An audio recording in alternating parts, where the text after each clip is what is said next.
Good day, beloved, and welcome. My name is Calvin Reaves, pastor of my Father's House Ministries, and I am your host, and we are together, the Voices of the Exodus Project. Beloved, the Exodus Project is a vehicle of opportunity committed to the how to disrupt despair and disease, to provoke healing and birth the God-given greatness in you. So come on in. Let's have a conversation.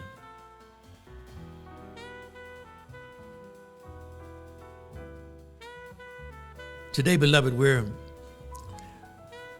in our first episode of the Exodus Project, and I was going to label this a message from a misfit. But as I got to pondering about the significance of the Exodus Project and where it has brought me, I renamed that. And I renamed that to the fitting of a misfit. And again, my name is Calvin Reaves, and I want to share with you a little bit about me. Beloved, at the age of 19, I heard a calling of ministry upon my life, but by then I had already tasted the sinful nectar of life. And I left home at an early age in search for a path of my own. And literally I was beginning, that was the beginning of my wilderness experience. And during that journey, I fell into a hopeless state of mind and body, a hopeless state of drug abuse, unstable relationships, just the waywardness of a lifestyle. And I abused drugs and I abused alcohol for about 45 years, from the age of 14. And by right, it was a go-to source for my reality. But 6 years ago, I put the last narcotic in my system, and that narcotic was nicotine. The last narcotic I ingested. But down through the years of my drug addiction, I struggled with depression and guilt while living a double life as God's minister. Mind you, I did accept my calling while yet in my drug addiction. And I had no choice, really, because I asked God to do something for me. I asked God to cover me while I was yet out there in the wilderness, and I would accept my calling. I didn't realize that I would be in the wilderness or still up under the addiction when I accepted my calling, but that's where I was. And I remember when I accepted my calling, I didn't know who I was. I didn't know where I was. Again, I was still in that hopeless state of mind and body. That addiction had become my shadow of death. It was often my silhouette through life. But as I accepted my calling, and my hope was that when I accepted my calling, God would just bust a cloud and lift that from me. And it didn't happen that way. I had to feel every bit of, I had to taste every bit of that God that I chose as my reality. See, I turned my back from the true and living God and chose the God that made me feel good. Chose the God that sounded good to me. So I had to feel every bit of that. In other words, I had to reap what I've sowed. But yet I realized in my reaping season, God's grace was yet still sufficient. So I thank God for being the God that He is for me. And if He is that great God for me, I know He is that great God and can be that great God for you. So we welcome you to the Exodus Project, and the significance about the Exodus Project begins with the how. It begins with the how to disrupt despair and disease. The how to provoke healing. The how to birth the God-given greatness in you. Beloved, the first of the how is honesty. The Exodus Project emerged from the cry of hopelessness. And yes, it is fashioned after the Exodus Project in the book of Exodus, the children of Israel. Exodus 2:24 says, "So God heard their groanings, and God remembered his covenant with Abraham, Isaac, and Jacob." Now, beloved, mind you, just as for me, the children of Israel they didn't come into Egypt as slaves. They came into Egypt as a benefit to the Egyptians. Beloved, when I came into this world, when I came through my mother's womb, I came through as greatness. I just didn't realize that. The children of Israel went to Egypt as a blessing to them to boost their economy. But because of fear and because of envy from the government of Egypt, they became slaves. And it's just like in this world.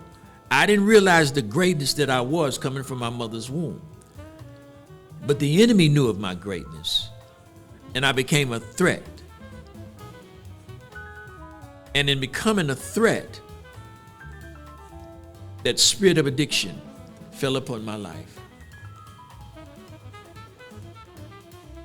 And verse 25 in Exodus 2 and 25, and it says, "And God looked upon the children of Israel, and God acknowledged them." He looked upon the children of Israel, and God acknowledged them. He acknowledged them because of the covenant that he had with Abraham, Isaac, and Jacob. And that covenant was to protect them.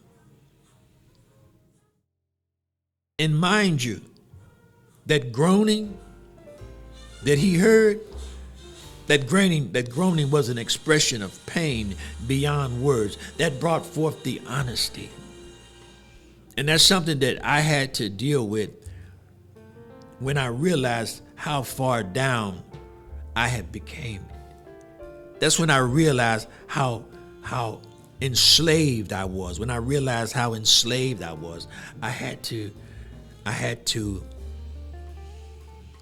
get honest with myself. I had to get honest with myself. And that honesty was, I can't. And beloved, the second significance of the Exodus Project, and the second of the how, is open-mindedness, trust. The children of Israel came to believe that there was a greater power that could bring them out of bondage. And I had to follow suit with that. There was a greater power than I that could bring me out of the bondage of addiction, selfishness, arrogance, being egotistical, to bring me out of the bondage of situational or situationships instead of relationships. I had to understand, I had to accept, and I had to trust and come to believe there was a power that could restore hope to me. Yahweh can, Yahweh could, Yahweh did. And the third, how?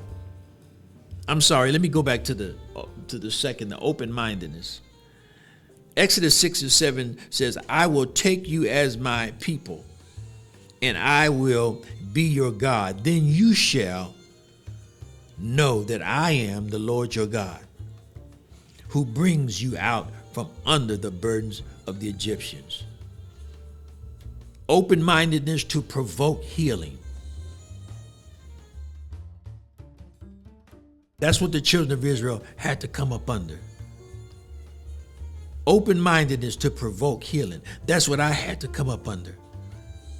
Open-mindedness, that there was a power greater than I that could restore me and provoke healing.